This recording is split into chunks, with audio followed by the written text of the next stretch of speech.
guys, welcome back to another video. Dimana di video kali ini aku mau coba sharing ke kalian tentang cara aku dapetin skor TPS tinggi yang bagian pengetahuan kuantitatifnya. Nah, maaf banget aku kemarin jarang banget upload video baru karena minggu-minggu kemarin itu aku lagi hektik banget ujian, jadi aku nggak sempet untuk bikin video baru. Nah, tapi tenang aja, sekarang aku udah selesai ujiannya, jadi aku kedepannya bakal terus upload video mengenai UTBK. Dan aku bakal usahain untuk upload sekitar 2 hari sekali atau 3 hari sekali. Jadi pastikan kalian subscribe ke channel aku sekarang supaya kalian gak ketinggalan info-info penting tentang UTBK. Dan kedepannya aku bakal sering-sering sharing tips dan juga membahas soal-soal TPS supaya membantu kalian untuk mempersiapkan diri menghadapi UTBK.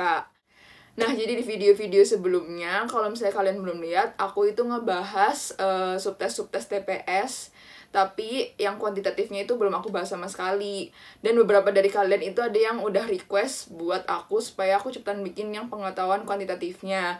Dan beberapa dari kalian juga request video supaya aku sharing tips ke kalian gimana cara aku dapetin skor PK yang tinggi. Jadi nggak usah lama-lama, langsung aja kita masuk ke tips yang nomor 1. Oke, kita masuk ke tips yang nomor 1, dimana tips yang nomor 1 itu adalah banyak-banyak latihan soal. Nah, kenapa sih harus banyak-banyak latihan soal? Karena pengetahuan kuantitatif itu macam-macam soalnya banyak banget. Beda sama soal yang bacaan. Kalau yang soal bacaan itu kan biasanya yang paling sering tanyain misal topik utama, atau misalnya kalimat yang cocok untuk melengkapi kalimat yang rumpang, yang gitu-gitu kan. Tapi memang kosakatanya harus kuat dan luas. Tapi kalau misalnya yang pengetahuan kuantitatif, kalian itu harus menguasai banyak banget macam-macam soalnya. Jadi dia tuh kayak random banget gitu. Jadi semakin kalian banyak latihan soal, maka semakin banyak kalian mengenali tipe-tipe soal yang bakal keluar. Nah, sumber latihan soal itu banyak banget zaman sekarang. Kalian bisa akses di YouTube, ada di Instagram, atau misalnya banyak juga yang ngadain tryout online. Dan kalian juga bisa tuh baca dari buku-buku kumpulan latihan soal TPS dan juga dari soal-soal tahun lalu. Dan juga kalian bisa belajar dari bocoran-bocoran soal yang nanti bakal keluar. Nah, selanjutnya tips yang kedua, kalian itu harus bisa kerjain cepat. Karena buat dapetin skor yang tinggi, kalian itu mau nggak mau harus ngejawab semua pertanyaannya. Nah, cara untuk menjawab semuanya itu, kalian harus ngerjainnya cepat. Jadi jangan sampai kalian kehabisan waktu, dan kalian jadinya cuma ngerjain setengah atau misalnya 3/4-nya doang. Jadi pastiin kalian kerjain semua. Jadi kalau misalnya kalian nggak ngerti, kalian mending isi asal, barangkali itu benar. Nah, cara ngerjain yang cepat itu gimana sih? Kalau kata aku, pertama itu kalian jangan tulis di kertas ulang si pertanyaannya itu. Jadi kalian kalau misalnya kayak soal yang tipe-tipe deret aritmatika atau deret-deret gitu, kayak atau misalnya suruh nemuin pola yang di segitiga itu, kalian mending langsung aja pikir di otak kalian jawabannya itu apa. Jadi nggak perlu ditulis ulang gitu di kertas coret-coretannya, karena itu bakal ngebuang banyak waktu.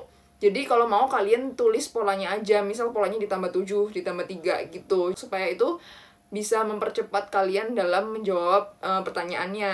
Nah, yang kedua, cara menghemat waktu itu adalah kalian perlu menandai kertas coret-coretan kalian. Jadi menurut pengalaman aku, dulu itu aku kadang kayak suka ngestak di satu nomor. Jadi misal aku udah nyampe soal di yang ke-15, terus tiba-tiba aku udah ngerjain setengah, terus aku ngestak, jadi aku skip dulu kan si nomor 15 itu, aku ngerjain soal yang lain, terus aku balik lagi tuh ke soal yang nomor 15, tapi kadang kan kita suka bingung kan di kertas coret-coretan kita tuh yang kita udah kerjain nomor 15 itu ada di mana. Jadi mau nggak mau kalian itu harus tandain gitu kalau itu tuh kalian ngerjain yang nomor 15-nya.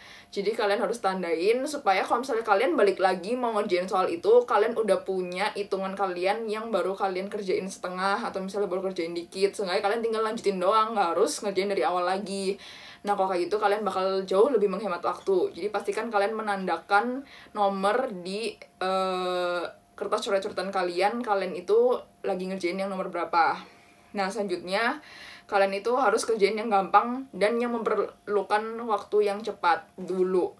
Jadi jangan sampai kalian ngerjain soal yang susah dulu, terus kalian stuck di nomor itu, dan jadinya kalian ngabisin waktu di satu nomor itu doang. Nah, caranya itu gimana sih buat tahu? Kalian mending baca dulu, cermat pertanyaannya, terus kalian coba kerjain deh. Kalau misalnya kalian udah kerjain sampai setengah terus kalian kayak nge-stuck, mending kalian skip, jangan terus-terusan kalian mikirin soal itu terus, karena kalau kayak gitu jadi kalian nggak bijak dan kalian bakalan kehabisan waktu buat mikirin si satu nomor itu. Nah kadang kalian juga suka mikir nih, wah gue bisa ngerjain soal yang ini tapi butuh banyak waktu buat ngeselesain soal ini. Nah kalau kalian udah tahu kayak gitu, mending kalian skip aja soalnya, jangan ngabisin waktu kalian di soal itu, karena bisa aja di soal-soal yang belakang itu ada soal yang lebih gampang dan ngebutuhin waktu yang jauh lebih cepet. Jadi kalau misalnya kalian waktunya udah mepet terus kalian baru tahu ternyata ada soal yang lebih gampang dan yang soal yang gampang itu malah gak kejawab, itu malah merugikan diri kalian sendiri. Nah sekarang aku bakalan bahas soal-soal TPS yang PK. Jadi langsung aja kita masuk ke soal yang nomor 1. Guys, maaf banget aku baru inget kalau ternyata angkatan kalian itu soal pengetahuan kuantitatifnya ada yang bahasa Inggris. Jadi tips yang terakhir adalah pelajari istilah-istilah matematika dalam bahasa Inggris. Jadi jangan sampai cuma karena dia bahasa Inggris kalian jadi nggak bisa ngerjain. Nah, jadi kita di situ dikasih 2 persamaan, yaitu persamaan R dan Q. Terus kita harus bisa cari hubungan di antara keduanya itu apa. Nah, di sini aku tulis ulang soalnya supaya kalian bisa lebih ngerti penjelasan aku. Tapi nanti kalau misalnya kalian UTBK asli, kalian mending langsung tulis progres perhitungan kalian. Jadi jangan tulis ulang soalnya karena itu bakal buang-buang waktu. Nah, bisa dilihat kalau ternyata kita bisa ngejabarin angka 331 jadi 330 ditambah 1 dan 329 jadi 330 min 1. Nah, dari situ kita bisa nemuin bentuk simpelnya, yaitu 330 kuadrat di minus 1 kuadrat. Dan bisa ditemukan adanya 330 kuadrat yang double, jadi mereka saling menghabiskan. Nah, jadi persamaannya itu sekarang tinggal minus 1 kuadrat ditambah 2, yaitu sama dengan 1. Nah, sedangkan yang persamaan Q-nya bisa kita lihat kalau si 441 dikali 409 itu angkanya besar banget, lebih besar daripada 410 kuadrat. Jadi bisa kita langsung simpulkan bahwa si bilangan Q ini dia itu nanti hasilnya bakal berupa bilangan negatif. Jadi bisa langsung kita simpulkan bahwa hubungan R dengan Q itu adalah R lebih besar daripada Q. Oke, kita masuk ke soal yang nomor 2, di mana di situ ditulis Bari beli 5 buah majalah, harganya masing-masing itu 4.000. Terus dia beli lagi majalah tambahan, tapi nggak tahu jumlahnya berapa. Nah, harganya itu masing-masing 6.000. Nah, kalau misalnya harga rata-rata semuanya itu 5.000, berarti majalah tambahan yang dibeli sama Bari itu berapa? Oke, langsung aja kita kerjain. Aku juga mau kasih sedikit tips buat kalian kalau misalnya kalian ketemu persamaan yang ada ribuannya kayak gini, mending kalian tulis cuma 6RB doang atau 6-nya doang, karena kalau misalnya angkanya kadang udah nyampe jutaan gitu, kalian pasti bakal pusing tuh ngeliatin 00 yang terlalu banyak, dan bakal nyita lebih banyak waktu juga buat nulis persamaannya. Oke, berarti kesimpulannya si Bari beli 5 buah majalah, harganya 4.000, terus kita misalkan jumlah majalah tambahannya itu adalah A, dan harganya itu 6.000, terus rata-rata harganya itu semuanya 5.000, dan kita harus cari A-nya itu berapa. Oke, langsung aja kita hitung, 5 kali 4 itu 20, ditambah 6A dibagi jumlah majalahnya, yaitu 5 tambah A, sama dengan 5.000. Nah, terus kita kaliin si 5 tambah A dengan 5, jadinya 25 tambah 5A. Dari situ bisa langsung kita dapetin kalau A-nya itu adalah 5. Oke, kita masuk ke soal yang nomor 3, di mana di situ ditulis, pada sebuah survei melibatkan 100 orang, terungkap bahwa 72 orang pernah makan di restoran P dan 52 orang pernah makan di restoran Q. Di antara berikut ini, mana yang tidak mungkin merupakan jumlah orang yang pernah makan di restoran P dan Q? Nah, pertama-tama kita harus tahu dulu bahwa yang mengikuti survei itu jumlahnya ada 100 orang. Langsung kita tambahin berapa sih orang yang makan di restoran P sama di restoran Q, totalnya itu adalah 124. Nah, berarti 124 dikurang 100 itu adalah 24 kelebihannya. Nah, sekarang yang ditanyain, di antara berikut ini, manakah yang tidak mungkin merupakan jumlah orang yang pernah makan di restoran P dan Q? Nah, jadi nilai minimal orang yang mungkin makan di restoran P dan Q itu adalah 24.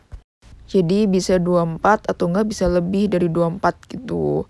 Jadi kalau misalnya ditanya mana yang paling nggak mungkin, ya udah pasti yang pilihannya itu angkanya di bawah 24, yaitu yang E.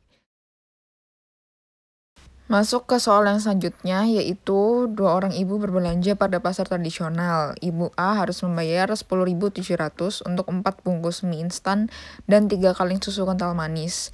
Lalu ibu B harus membayar 14.900 untuk 3 bungkus mie dan 5 kaleng susu kental manis. Manakah hubungan yang benar antara kuantitas P dan Q berikut berdasarkan informasi yang diberikan? Nah, guys, jadi di sini kita harus cari hubungan P sama Q, di mana P itu adalah harga sebungkus mie instan dan Q itu adalah Rp1.000. Jadi sekarang kita harus temuin harga sebungkus mie instan, terus kita bandingin dia itu apa hubungannya sama si Q itu, apakah lebih besar, lebih kecil, atau ternyata sama aja. Nah, jadi di sini aku pakai inisial M buat mie instan dan S buat susu kental manis. Jadi langsung aja kita tulis persamaannya, di mana 10.700 itu kita bisa dapetin 4 bungkus mie instan ditambah 3 kaleng susu kental manis. Lalu dengan uang 14.900 kita bisa dapetin 3 bungkus mie instan dan 5 kaleng susu kental manis. Nah, karena yang ditanyakan adalah harga sebungkus mie instan, maka kita harus mengeliminasikan si susu kental manis itu dalam persamaannya. Nah, caranya itu dengan mengkalikan 5 di persamaan 1 dan dengan mengkalikan 3 di persamaan yang kedua. Nah, kita bisa dapetin tuh ternyata M adalah 8,6/11. Nah, perlu dihitung nggak sih 8,6/11 itu berapa? Nggak usah, karena kalian harus baca cermat, soalnya kalau kalian cuma nyari hubungan P sama Q-nya doang. Nah, 8,6 kalau kita buletin ke 9 aja, 9/11, itu nyampe 1 aja enggak. Jadi udah pasti dia itu lebih kecil daripada 1000, sehingga P lebih kecil daripada Q.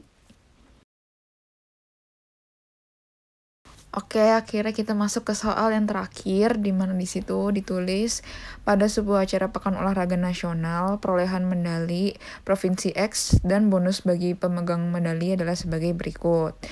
Jika setiap pelatih dalam setiap cabang olahraga diberikan bonus 3 juta, berapakah uang bonus yang harus disediakan panitia Provinsi X tersebut? Oke, ini soal gampang banget, jadi jangan sampai kalian cuma pusing karena ngeliat tabelnya, padahal sebenarnya ini soal gampang banget. Kalian tinggal tambah-tambahin perolehan medalinya, terus kalian kaliin sama bonus dalam rupiahnya. Oke, jadi kita tambahin dulu aja perolehan medali yang emas dulu, yaitu 7 tambah 8 tambah 6 tambah 7, terus kita kaliin sama bonusnya yaitu 2 juta. Nah, jadi totalnya itu adalah 56. Terus kita jumlahin perolehan medali yang perak, yaitu 6 tambah 6 tambah 7 tambah 9, terus dikali 1,5 juta, dan hasilnya itu adalah 42 juta. Lalu selanjutnya masuk ke perolehan medali yang perunggu, yaitu 7 tambah 6 tambah 8 tambah 8, lalu dikalikan 1 juta, jadi totalnya itu adalah 29 juta. Terus kita tambahin semuanya dan totalnya itu adalah 127 juta. Nah, nggak berhenti sampai di situ karena ditanyain kalau misalnya setiap pelatih dalam setiap cabang itu diberi bonus 3 juta. Nah, sekarang kita lihat deh, ada berapa cabang olahraga, yaitu ada 4. Ada pencak silat, renang, karate, dan juga bulu tangkis. Jadi 3 jutanya itu kita kaliin 4, terus kita tambahin sama 127 juta, sehingga totalnya itu adalah 139 juta. Jadi jawabannya adalah yang E. Oke guys, that's all for today. Semoga aja kalian suka sama video ini dan semoga video ini bisa bermanfaat buat kalian. Kalau misalnya kalian ada request, aku harus bikin video apa ke depannya, kalian bisa langsung tulis di komen. Dan kalau misalnya ada yang nggak ngerti, misal kalian masih bingung sama pembahasan yang telah aku jelaskan, kalian bisa komen juga, pasti aku jawab. Dan kalian juga bisa cek video-video yang sebelumnya sudah aku upload dan sudah aku kumpulkan di satu playlist. Jadi kalian bisa langsung pencet playlistnya di sebelah sini. Jadi jangan lupa ya guys untuk subscribe ke channel aku, dan juga jangan lupa untuk like, komen, dan juga share ke teman-teman kalian kalau misalnya kalian memang merasa video ini berguna dan membantu kalian para pejuang UTBK. Jadi see you in the next video. Stay safe and stay healthy. Bye guys.